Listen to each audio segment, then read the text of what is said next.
will the white farmers know about that? If taken away their legacy? We're not saying that there's no white person that must lose a farm. We're saying white people must be prepared to share the farms.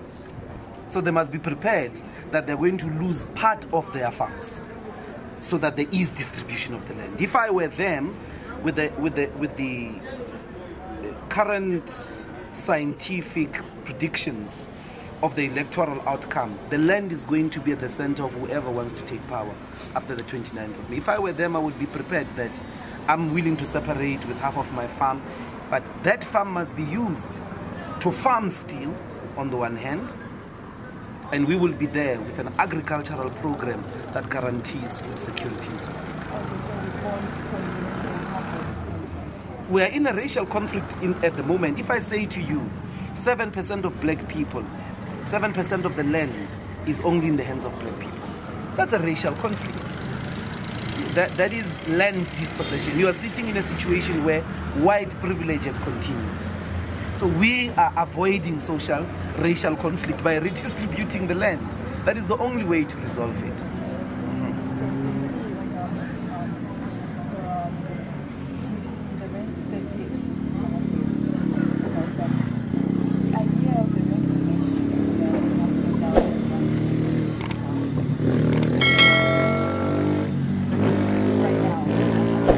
Majority of black people are still tenants of private white owners of the land. We don't own this country. We cannot qualify it as a nation. We all want stability. We all want a post-race-based society to emerge. But it cannot emerge with superficial changes. You've got to disarticulate apartheid on the basis of property relations. Because apartheid was about property relations. Apartheid number one was about job reservations. Secondly, it was about forced removals. And secondly, it was about procuring white people the entire resources of the country for their own comfort and privilege.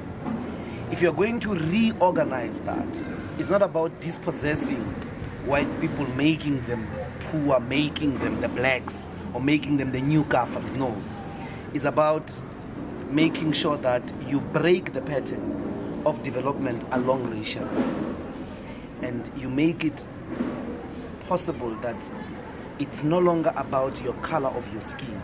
Access to jobs, access to property, access to livelihoods must not be on the basis of whether you have a black or a white skin.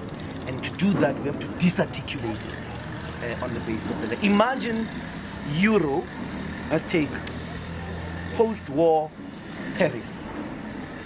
If you are in Paris and it's 1945, and you have to reconstruct that society, you have to rebuild it. You cannot just go on as if there was no war. So apartheid was a war against black people. So it's a post-war society that we are in. You've got to implement policies that are implemented in countries that are trying to deal with a devastation of war. So what are those policies? Redistribution of the land. You've got to reorganize property relations. It's almost a tabula rasa. You have to start afresh. And the state has to be at the center because you've got to do that legally with the consent of the majority. Do it in a way that, is compliant with the law. Pass proper laws that are respecting of human rights and so on and so forth.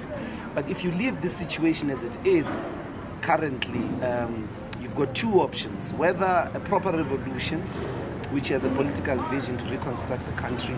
If that doesn't happen, you're going to have anarchy. And we all don't want that. So you don't call this nation right now is a racial nation? No, it isn't. It's a good dream